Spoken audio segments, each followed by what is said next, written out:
Welcome to my channel and welcome back to my another new blog. আমি সদীপা আবার চলে এসেছি নতুন একটা ব্লগ ভিডিও নিয়ে। আর আমার সঙ্গে আছে আমার মহারানী ভিক্টোরিয়া। তো আজকে হচ্ছে গিয়ে 17ই এপ্রিল। কালকে আমার দাদার বিয়ে। কার বিয়ে গো? কালকে কাকুর বিয়ে, মানে ওর কাকুর বিয়ে। তো আজকে হচ্ছে বিয়ের আগের দিন। আজকে অনেক কিছু হবে, অনেক রিচুয়ালস আছে, সেই সমস্ত কিছু তোমাদের সঙ্গে আমি শেয়ার করব। আর আমার কথাগুলো শুনে বুঝতে পারছি আমি পাগলামো ছ্যাবলামো করছি। যাই হোক, এখন বাজে 9:30। আজকে আমি অনেক ঘুমিয়েছি, 9টায় উঠেছি। আর চারিদিকে দেখছো তো কত আওয়াজ, বকবক, সিটির আওয়াজ, রান্না বান্না তোড়জোড় চলছে। আজকে ছোটদার আইবুড়ো ভাত হবে বাড়িতে, শেষ বিয়ের আগে। তো এই সমস্ত কারণেই তো চলো আমি ব্লগটা শুরু করেছি। পিসিমণি চলে এসছে, এই দেখো কেমন চেঁচামেচি করছে, বুঝতে পারছো। তাই বাড়িতে প্রচুর কাজ, অনেক কিছু হবে, সব কিছু তোমাদের সঙ্গে শেয়ার করবো। তোমরা দেখতে থাকো, আশা করি তোমাদের ব্লগটা ভালোই লাগবে। এবার চলো কে কী করছে না করছে সেগুলো সব দেখায়। আর মহারানী সকাল থেকে আমার সেজন্য এসে দেখো ঘরে কোথায় খেতে দেয়নি, তাই জন্য এইসব চেওয়াচ্ছে। মহারানী দেখো আমার সুন্দরী ভিক্টোরিয়া, কি সুন্দর লাগছে। চলো কে কি করছে, কোথায় কি হচ্ছে সব দেখাবো, শেয়ার করব, তোমরা দেখতে থাকো। রান্না চলছে।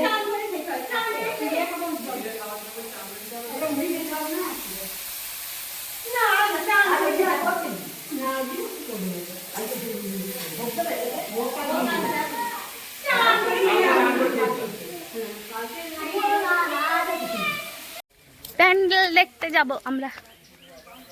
দেখি কেমন প্যান্ডেল হচ্ছে আমাদের, সরি প্যান্ডেল মাঠে। এই এত বড় ছেলেকে কোলে নিয়ে কি যাওয়া যায় গো, কি আর বলবো, অবস্থা আমার খারাপ। ওই যে আমাদের প্যান্ডেল হচ্ছে, যা ভেবেছিলাম তাই পুরোটা জুড়েই হচ্ছে। একদিকে রান্না হবে, একদিকে লোক খাবে। কত রোদ, সকাল হতে না হতে গরমে টেকা দেয়, বাপরে বাপ। হইতেছে আমাদের প্যান্ডেল।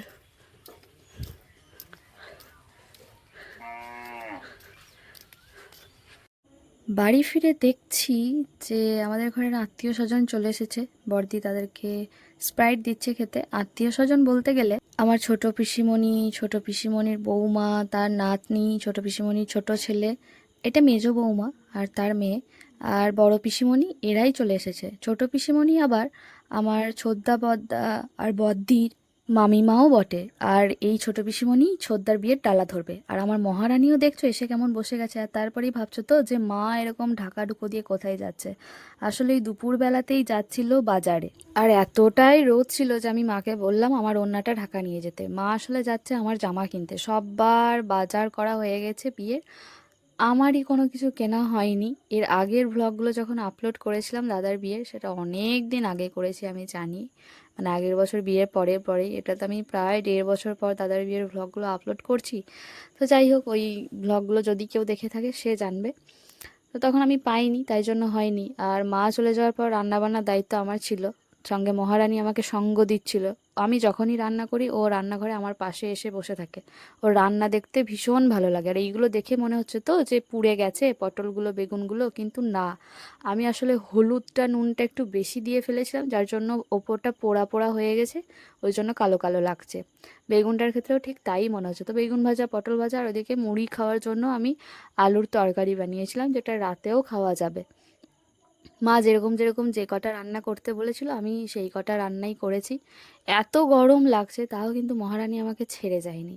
আমি যখনই রান্না করি ও পাশ থেকে বসে বসে দেখে যে কীরকম কী। তারপর আমি ওকে বললাম যে তুই এখান থেকে যা, মারাত্মক গরম। আর আমার অবস্থা দেখছো, যখন আমি রান্না করছিলাম তখনও ঘামছিলাম, আর এখন যখন আমি ভ্লগ এডিটিং করছি আমি সেম ড্রেসই পরে আছি, আর ওই একই রকমভাবেই আমি ঘামছি, কারণ এত গরম আজকেও এডিটিং করার সময়।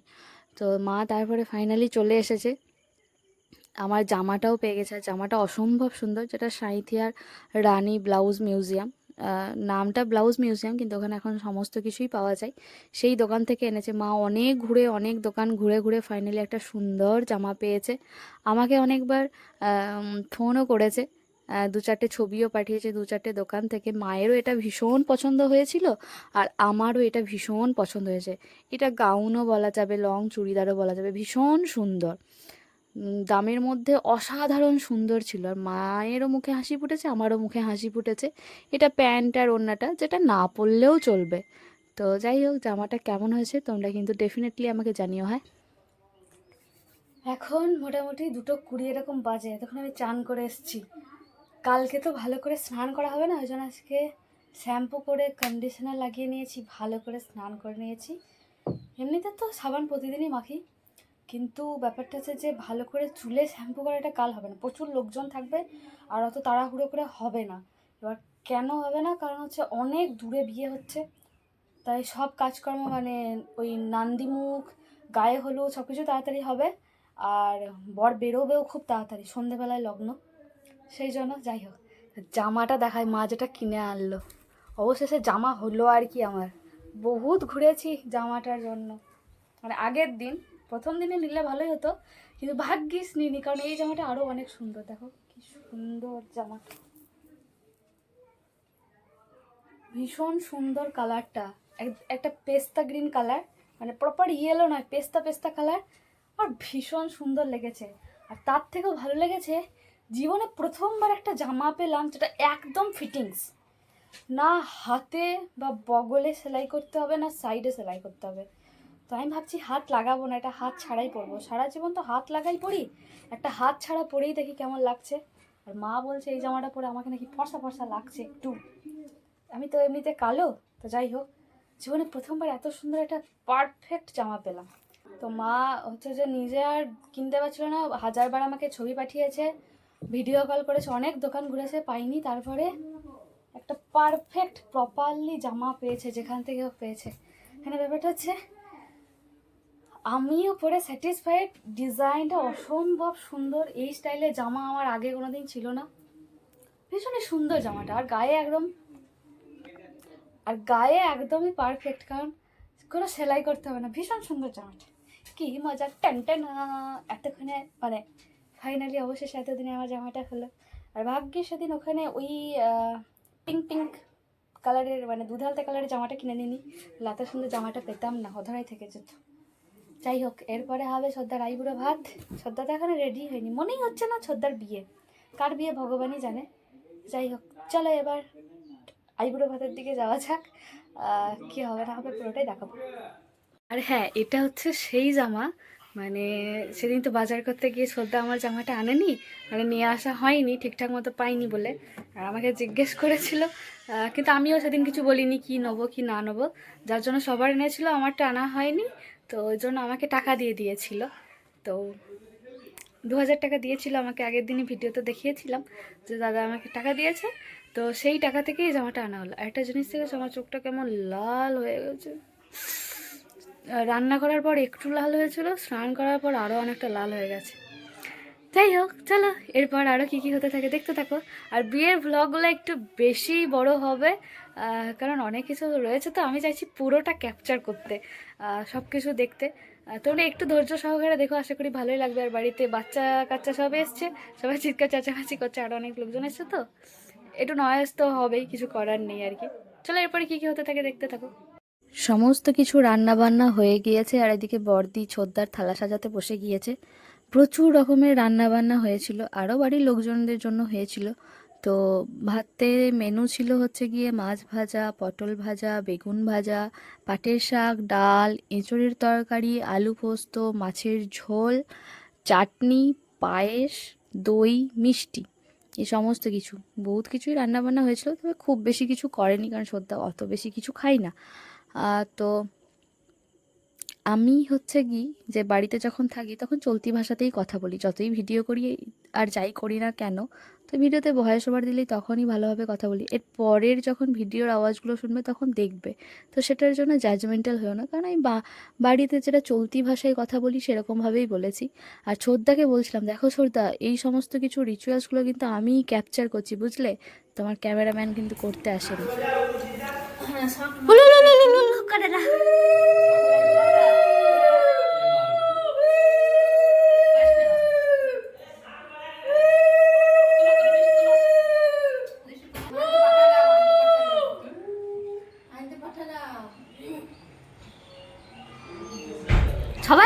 নিলে গো পিসিমারা, তো খেয়ে দিয়ে কাছে এবার তো করে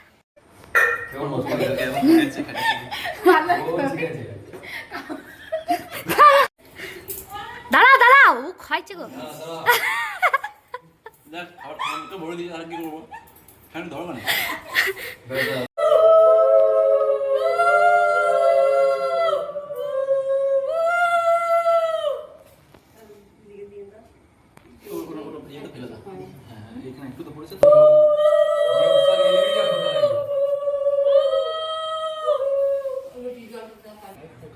হ্যাঁ তুমি হয়ে গেছে। আমি যখন না, এটা ভিডিও আছে না,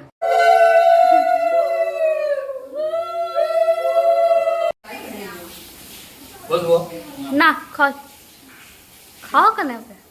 খাওয়া দাওয়া হয়ে যাওয়ার পর এই তো বিকেলের দিকে মাঠের প্যান্ডেলটা কমপ্লিট করে এবার বাড়ির প্যান্ডেলটা কমপ্লিট করতে চলে এসেছে। তো ওপরের এই যে ঝালর দেওয়া, এগুলো এখন নতুন সব কায়দায় এখন হচ্ছে আর কি, প্যান্ডেলের স্টাইল বেশ ভালোই লাগছে। তবে অতিরিক্তই ঝকড়মকড় কেমন যেন একটা লাগছে, যেন বহুরূপীতের সাজ। যাই হোক, তারপর এই হচ্ছে আমাদের মা মেয়ের কাজ। অ্যাকচুয়ালি বাড়িতে ট্রেলারিংয়ের কাজ জানার এটাই হচ্ছে সুবিধা, বুঝলে। আর আমাদের ব্যাপারটা এইরকমই হয়, অবশেষে সব কিছু অবশেষে। আগের দিন পার বসাতে শুরু করেছিলাম, মানে মা শুরু করেছিল, তখন হয়নি, তাই এবার আমিও লেগে গিয়েছি মায়ের শাড়িটার পার বসাতে। মায়ের শাড়ি অনেক দিন আগে কেনা হলেও পাড়টা কিন্তু বসানো হয়নি। এইটাই মা ছোদ্দার বিয়ের বউ ভাতের রাতে পরবে বলে সিলেক্ট করেছে। এটা ছিল কাকিনাড়া সিল্ক, তো সেটাই পার বসাচ্ছিলাম। আর তার সাথে সাথে মা গল্প করছিল, আমিও গল্প করছিলাম, কারণ বাড়িতে অনেক সবাই ছিল। আর সবাই বলছে, হ্যাঁ রে, তোদের এতদিনে মনে পড়েছে, কি আর করা যাবে, বিয়ের আগের দিন বিকালবেলায় পার বসাচ্ছি। ভাবা যায়, মানে ভাবা না গেলেও এটাই স্বাভাবিক ব্যাপার। এছাড়া আরও অনেক কাজকর্ম হয়েছে যেটা স্বাভাবিকভাবে মানুষ বিয়ের আগের দিন করে না। মানে ওর ছুটি তোর বিয়ের মতো আমাদের বিয়ের আগের দিন মনে পড়েছে। যাই হোক, শুধু ছোদ্দার এরকম হালাত না, আমাদেরও এরকম হালাত আর কি, বাড়ির সবারই, অনেকেরই অনেক রকমের কাজ কারবার। যাই হোক, এই সমস্ত কিছু হওয়ার পর এবার হবে খোলাই খই দেওয়া, যেটা বাঙালিদের একটা রিচুয়ালস। তবে এটা সব জায়গায় আছে কি না আমি ঠিক খুব একটা জানি না। যেটা হচ্ছে পাঁচজন নয়, 7জন বা 9জন সধবাকে, মানে যারা হচ্ছে বিবাহিত, তারাই এই কাজটা করে থাকে। খোলাতে ধান দেয়, তারপর খই ভাজে, যেটা হচ্ছে গিয়ে বউ আসার সময় বা বর বিয়ে করতে যাওয়ার সময় গাড়িতে আর কি ছিটানো হয়। তো সেটাই হবে আর কি। তো দুই মা মেয়ে মিলে খুব তাড়াতাড়ি পার বসানো শেষ করে এই যে ওপরে এসেছি বর্দি আর বৌমনির সাথে। এরা ছোটদার রুমে নতুন বেড কভার পাড়ছিল, তারপর হচ্ছে গিয়ে জানলার পর্দাটা লাগিয়ে দিয়েছে। আর পর্দাটা লাগিয়ে দিয়েছে ওই দিক দিয়ে হালকা রোদ আসছিল বলে গোটা ঘরটা যেন লাল হয়ে গিয়েছে। তো বিছানা পেরে একদম সুন্দরভাবে সাজিয়ে দেওয়া হয়েছে। আজকে অন্য কেউ ঘুমাবে, কাল থেকে ছোটদার বউ ঘুমাবে, এই আর কি।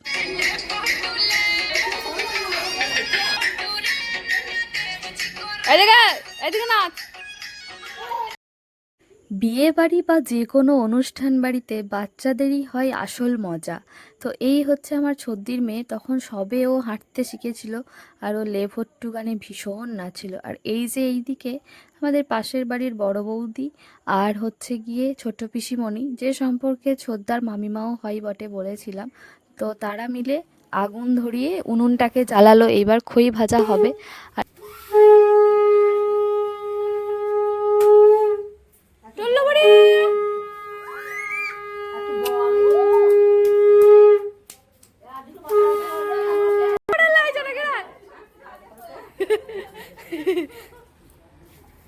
ছোট বেটা বিয়ে বলে কথা তাহলে না পড়লে হবে। আমি কিন্তু ওসবের বহুত পিছিয়ে থাকি না, আমি জানি না। আমি ভান্ডারি খাইলে আমাদের এই ভান্ডারি একটা বামুন আছে বলে আমাদের ভান্ডারি লাগবে না, ওই ঘুরে নেব। ধুনুটা ধরা হয়েছিল, ওরা হবে না। 7জন বা 9জন সধবা মিলে এই কাজটা করে থাকে। মানে তারা একবার করে খোলাই খই দেয়, তারপর বাকিটা কেউ একজন ভেজে নেয়। তো তারা সবাই নিজেদেরকে মানে সিঁদুর পরায় নিজেদের মধ্যে, আর হাতে পান সুপারি আর একটা বাতাসা নিতে হয়, এইটাই নিয়ম। তো এই খইটাই বিয়ের কাজে লাগবে যত সমস্ত কাজ আছে। ছোট পিসিমণি বেশিরভাগটা কাজটা করেছে, মামিমা বলে কথা, তাই না? সবাই মিলে ভীষণ আনন্দ করছিলাম আমরা। এইবার বাড়িটাতে মনে হচ্ছে হ্যাঁ বিয়ে লেগেছে বটে। আর এটাই আমাদের জেনারেশনের, মানে আমার জেনারেশনের, আমাদের বাড়ির শেষ ছেলে বিয়ের বলে কথা। আনন্দ তো হবেই বস। আমাকে দিয়ে দাও।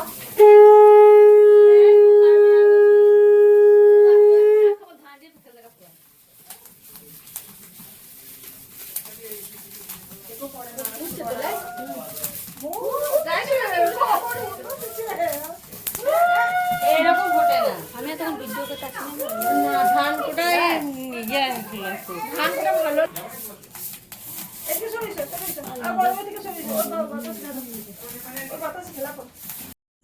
এক টানা ওরকম আগুনের তাপের সামনে বসে থাকা ভীষণ চাপের ব্যাপার। তো পিসিমণি যেহেতু পারছিল না, তো তারপর এই বড় বৌদি খইগুলো ভেজে নিচ্ছিল। আসলে সবাই না এইভাবে খই বাছতে পারে না, বড় বৌদি ভালোই পারে। তো মাঝে মধ্যে এভাবে ফুটে আসছিল ধানগুলো, তার জন্য কাপড়টা দিয়ে ঢেকে নিল আর কি। আর তখন বড়দি জাল দিয়ে দিচ্ছিল। আর এই কাজগুলো করার সময় উলুধ্বনি, শঙ্খধ্বনি এগুলো করতে হয়। তো এই যে প্যান্ডেলের এই কাপড়টা পুরো লাগানো হয়ে গিয়েছে। এবার বাইরের এখানে প্যান্ডেলটা হবে, এখানে এন্ট্রি গেট হবে, একটা স্টলের যেগুলো সেগুলো হবে। আর এদিকে দেখো মেহেন্দি পড়া শুরু হয়ে গিয়েছে। প্রথম মেহেন্দিটা মহারানীকেই পরিয়েছিলাম। আর মেহেন্দি পড়ার পর সে তার কি মজা, কি আনন্দ। তার নাম, ডাক নাম হচ্ছে হিয়া, সেটাই লিখে দিয়েছিলাম। তারপরে আমার এখনও পার্সেল আসা শেষ হয়নি, এখনও কয়েকটা মেকআপ প্রোডাক্ট আসা বাকি ছিল। তো সেইগুলোই আজকে এসেছে। তো আমি না আনবক্সিং করার সময় পাইনি, তো সেই জন্যই সেটা আনবক্সিং করে নিচ্ছিলাম। প্যাকেজিংগুলো কিন্তু হেভি সুন্দর ছিল। তো যাই হোক, এইটা ছিল হচ্ছে গিয়ে প্রাইমার, কনসিলার এসেছিল বোধহয়। এই একের পর এক জীবনে প্রথমবার এই ছোদ্দার বিয়েতেই আমি এত এত টাকার মেকআপ প্রোডাক্ট কিনেছিলাম। যদিও একটাও আমার টাকাই নয়। যাই হোক, আমার টাকায় হলে আমার তো বোধহয় বুক ফেটে যেত। আর এত টাকা দিয়ে কেনা আমার পক্ষে সম্ভব নয়। তারপরে এই একটা আই শ্যাডো প্যালেট, এটা খুব সুন্দর, বহুত রকমের কালার রয়েছে। এটা অনেক দিন থেকে আমার নেওয়ার ইচ্ছে ছিল। 4টে প্যালেট রয়েছে, ভীষণ সুন্দর এইগুলো।